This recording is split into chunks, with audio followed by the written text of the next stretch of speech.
querido Jaime Hernández, pues el presidente presenta su iniciativa de reforma electoral y el consejero presidente del INE, obviamente, dice que no se necesita, que no es necesaria ni indispensable. ¿Cómo estás, Jaime? Te saludo con mucho gusto, maestro.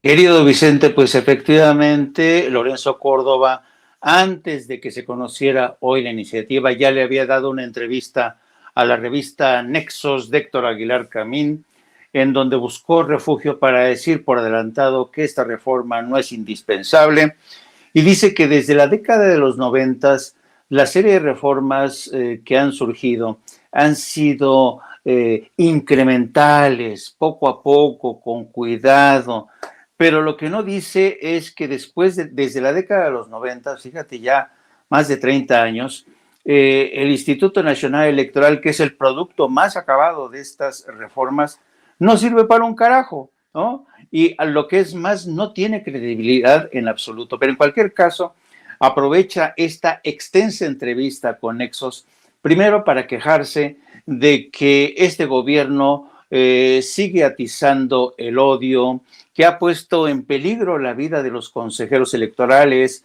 como aquella vez que dice que el fallido candidato de Morena, te acordarás, lo llamó, lo insultó, le dijo de todo, pues claro, porque lo había descabalcado de la contienda de forma ilegal, y dice, nos amenazó con ir a nuestra casa y teníamos mucho miedo, y así es, y se basa también en este surgimiento de las redes sociales, que lo que están haciendo no es perfeccionar o convertirse en garantía per se de una mejora en la democracia, ¿no? Pues claro, las redes sociales no ven con buenos ojos a Lorenzo Córdoba, y no es sorpresivo que Lorenzo Córdoba se queje de los youtubers de las redes sociales, que lo ponen a parir un día sí y otro también, que lo Ay, mira, esta foto es genial. Las redes sociales realmente se meten mucho con Lorenzo, pero Lorenzo se lo busca, ¿no? Entonces yo creo que Lorenzo Córdoba ha escogido un discurso a la defensiva y por adelantado para desacreditar este intento por refundar el Instituto Nacional Electoral, según la iniciativa que presentó el presidente. Pero fíjate, lo interesante también, Vicente, es que por adelantado también ya la prensa internacional comienza a hacerse eco de estas denuncias. El Financial Times ya cita a Lorenzo Córdoba diciendo, porque esa es otra que de las enunciados en la entrevista que da a Nexos, dice que el Instituto Nacional Electoral es una de las instituciones que goza de mayor credibilidad y popularidad. Dice que la popularidad del INE está por encima del 70%, o sea, casi como el presidente López Obrador. Y el Financial Times cita las declaraciones de esta eminencia de la diplomacia, Arturo Sarucán, ex embajador de México en Washington, bajo la presidencia de Felipe Calderón. Y Arturo Sarucán le dice al Financial Times que las obsesiones de López Obrador por sus derrotas en las urnas desde el 2006 lo han vuelto en un obsesionado con el INE, ¿no? Entonces, pues ya sabes, la campaña de nado sincronizado de Nexos, Financial Times, no me extrañaría que mañana aparecieran también. Yo no sé qué es lo que pasa con los corresponsales extranjeros. Siempre citan a los mismos de siempre. Cuando no es Sarucán, es Denise Dresser. Cuando no es Denise Dresser, es como si los corresponsales extranjeros en México no se movieran más allá de la Polanco y solamente agarraran el teléfono para hablar con los mismos de siempre, con aquellos que hablan en inglés, ¿no? Y nunca ves tú que metan una opinión, qué sé yo, de Andrea Chávez o de Hamlet Almaguer. No. Sarucán, Denise Dresser, ya lo sabemos, los de siempre, los entrevistables habituales, ¿no? Entonces, pues esto te demuestra hasta qué punto ya hay una campaña para tratar de frenar esta iniciativa de reforma. Y efectivamente, como lo reconoció el propio presidente, pues va a ser quizá cuesta arriba, pero hay un factor a tomar en cuenta, Vicente. Esta iniciativa de ley tendría que aprobarse a trancas y barrancas y hay de plazo hasta el mes de mayo del próximo año.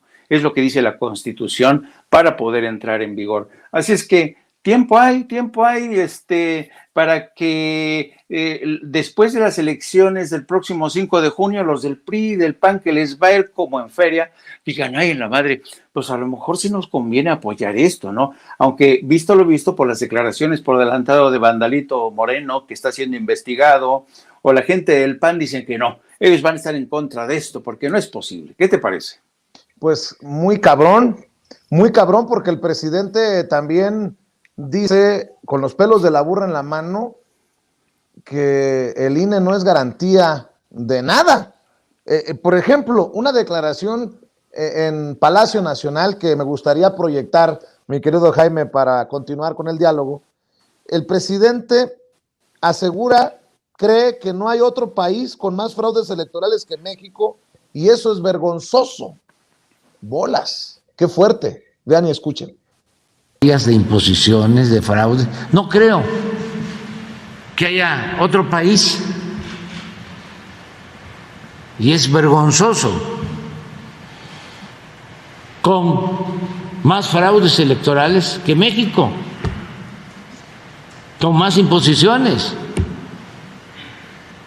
con falta de democracia, con predominio de partidos únicos, con mafias de poder dominando el país, con grupos de intereses creados que mandan, que deciden, que hayan llegado al extremo de subordinar a todos los poderes públicos.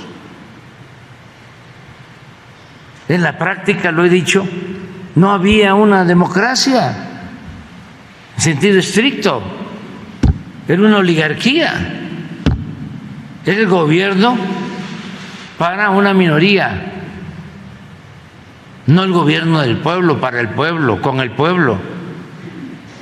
Una gran simulación de grupos económicos muy poderosos, apoyados por medios de comunicación, también propiedad de esos grupos, y de poderes públicos subordinados mediante la cooptación a esos grupos que realmente eran los que mandaban. Era el poder económico que controlaba al poder político, al poder judicial, al poder legislativo y al poder mediático. Así era. Entonces, pues por eso odian tanto a Andrés Manuel López Obrador con el panorama que pinta el presidente, y por eso tanto repudio, tanto pues asquito al pueblo, mi querido Jaime, que es el que vota por el presidente Andrés Manuel López Obrador masivamente en el 2018. El papel de los medios de comunicación nuevamente sale a flote en Palacio Nacional, y creo que también tenemos que estar vigilantes de cómo se manejan los análisis y la información rumbo a la discusión y a la votación de la reforma electoral en los medios de comunicación, Jaime. Sí, yo creo que el papel de los medios de comunicación convencional, o que de alguna manera defienden los intereses de cacicazgos, intereses corporativos y partidos políticos, porque responde a esta lógica de la partidocracia, es una realidad. Vicente, es extraño, ¿no? Es como si durante los últimos 30 años estos medios de comunicación haya contribuido para que muchísimos mexicanos vivieran en este estado de negación de lo que ha ocurrido a lo largo del país. Te pongo un ejemplo. En el año de 1991, en agosto de 1991. ¿Te acuerdas cuando fueron las elecciones en Guanajuato? Me acuerdo que resultó como vencedor el candidato del PRI, ahorita me acuerdo quién era, Ramón Aguirre. Bueno, el caso es que Ramón Aguirre había salido victorioso, pero Salinas determinó que le convenía a él de alguna manera llegar a un acuerdo, a un tipo de acuerdo con el PAN. Eran acuerdos entre cacicazgos, ¿no? Y entonces le dijo a Ramón Aguirre, pues te me bajas de tu triunfo y vamos a dárselo, el triunfo vamos a dárselo al PAN. Y es así como Carlos Medino Plasencia se convirtió en gobernador interino de ese estado, y así surge la cultura de las concertaciones, que le hizo un daño profundo a la democracia mexicana, porque eran acuerdos en la cúpula orquestados por Carlos Salinas de Gortari, y los medios de comunicación, pues, con raras excepciones, daban más o menos a conocer estos intríngulos de estos acuerdos tras bambalinas. Y después de eso, pues Guanajuato se quedó para Vicente Fox, aunque en primera instancia Carlos Salinas de Gortari no quería que fuera Vicente Fox. De todas maneras, Vicente Fox se convertiría con el tiempo en gobernador. Y luego el propio Vicente Fox, bajo esta lógica de caciques, dice, yo lo que no quiero es que Andrés Manuel llegue a la presidencia, y sí, yo voy a cargar los dados, en fin. Y todo esto que recordaba hoy en parte el presidente, ha sido parte de nuestra cultura, entre comillas, democrática, ¿no? Que es una cultura de concertaciones, de acuerdos, de pactos, de transacciones, y mientras tanto, los ciudadanos mirando desde la barrera, ¿no?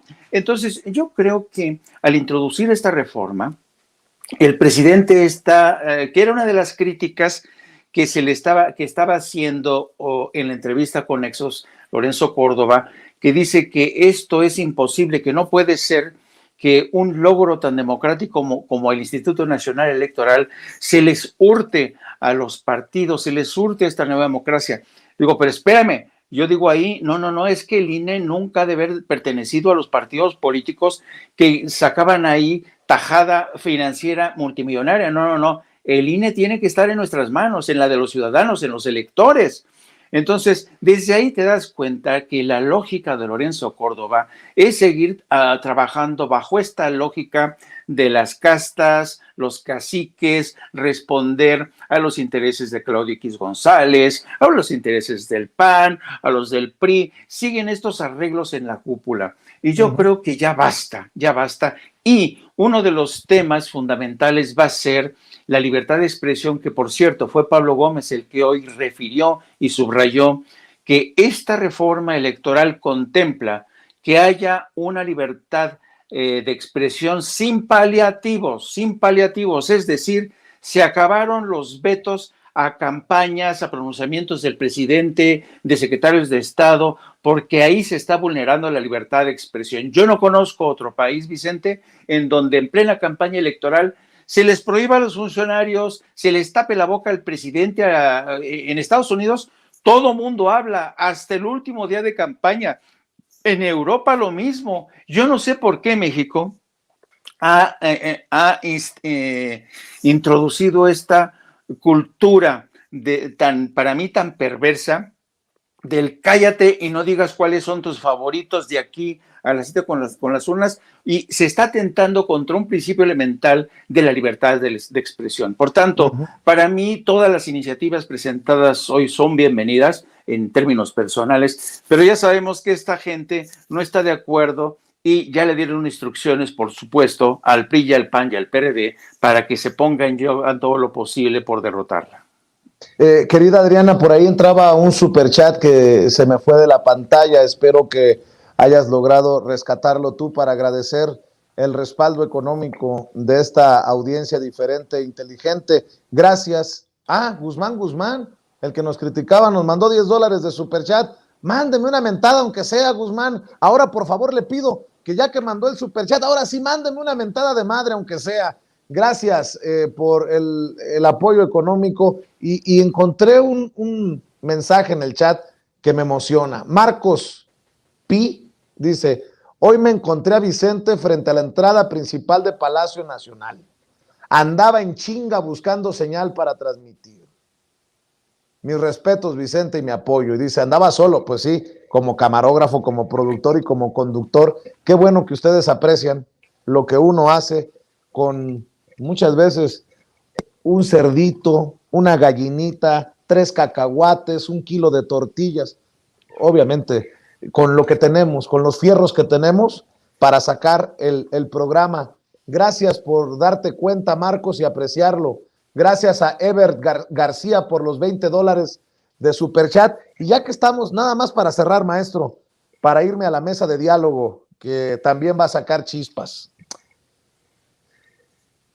Por los medios de comunicación y el papel que pueden jugar en el debate o no de los temas importantes en nuestro país. En momentos en que el pueblo despierta, se anima a participar, exige información, exige a sus diputados, a sus legisladores. Es que es importante que nos exijan transparencia a todos, y que empiecen por nosotros, que empiecen por los medios independientes.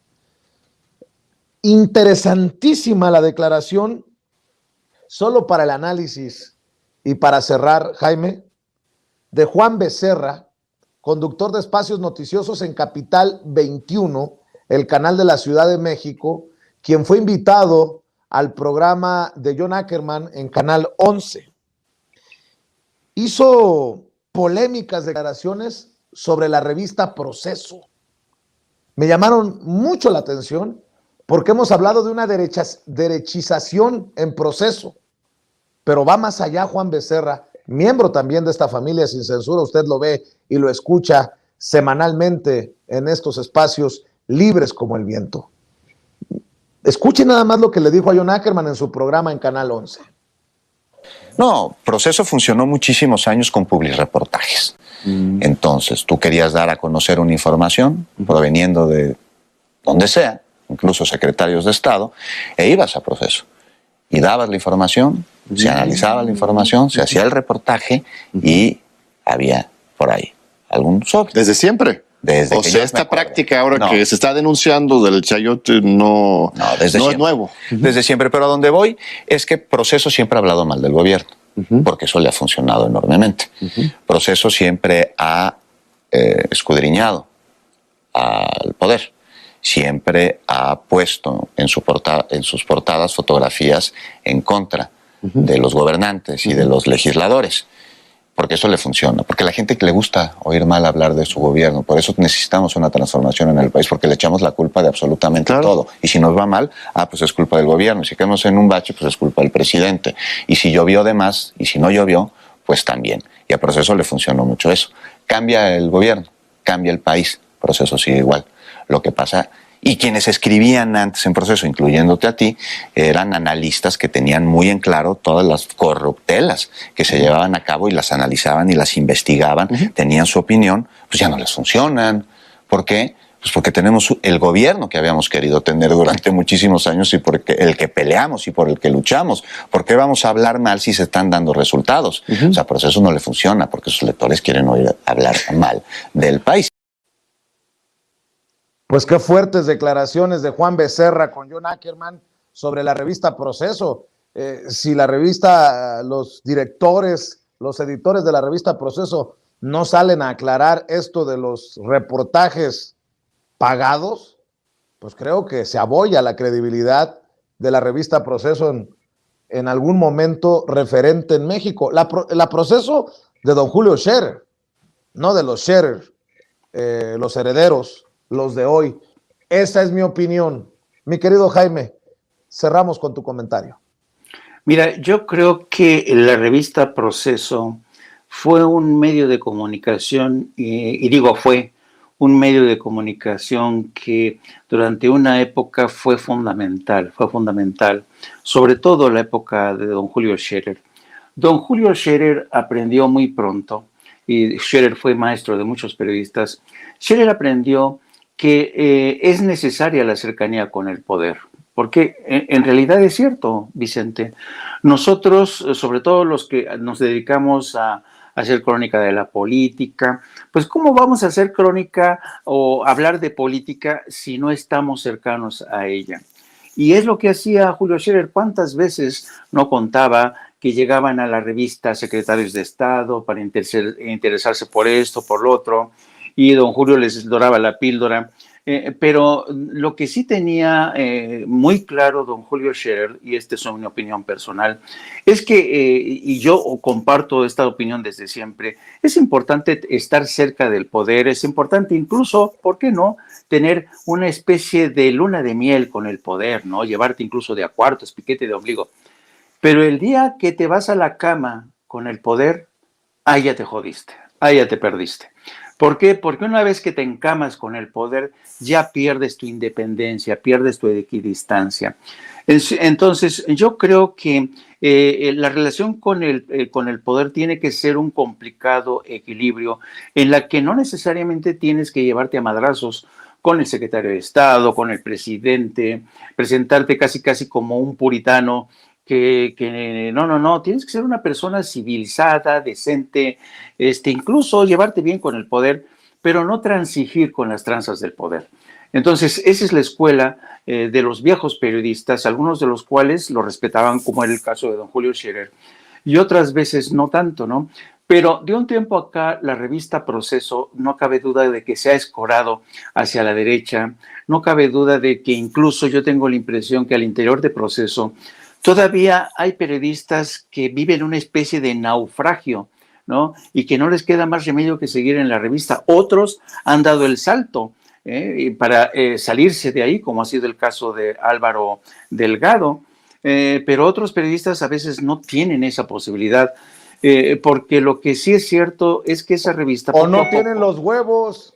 Exactamente, pero lo que es muy cierto es que esa revista se ha enrocado en la estructura familiar de los hijos, los sobrinos, ya ves la guerra desatada desde ahí contra Gertz Manero, por Julio Scherer Ibarra, en fin, esa revista se ha convertido en una trinchera, después de haber sido una trinchera de intereses personales, después de haber sido durante mucho tiempo trinchera de intereses generales y del pueblo.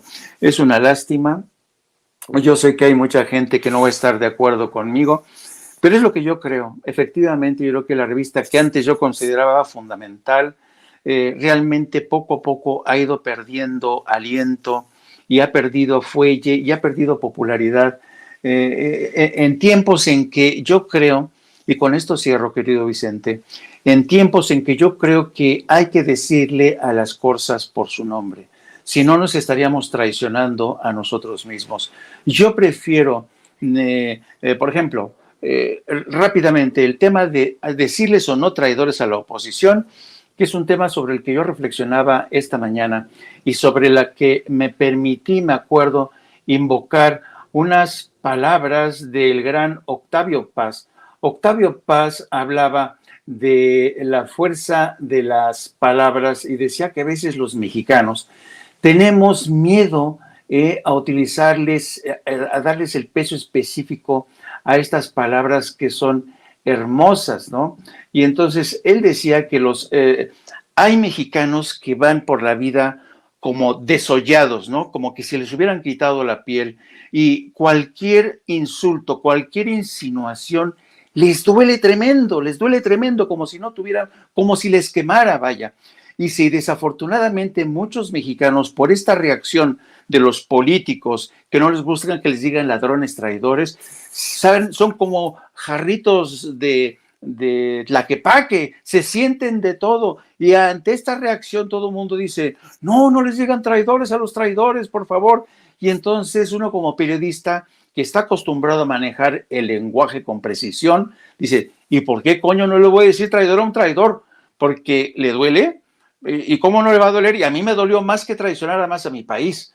Entonces, yo recordaba esta defensa que hacía Octavio Paz de la fuerza del lenguaje, de la legitimidad del lenguaje, y por eso creo, querido Vicente, concluyendo, que es indispensable decirle a las cosas por su nombre y ni un paso atrás.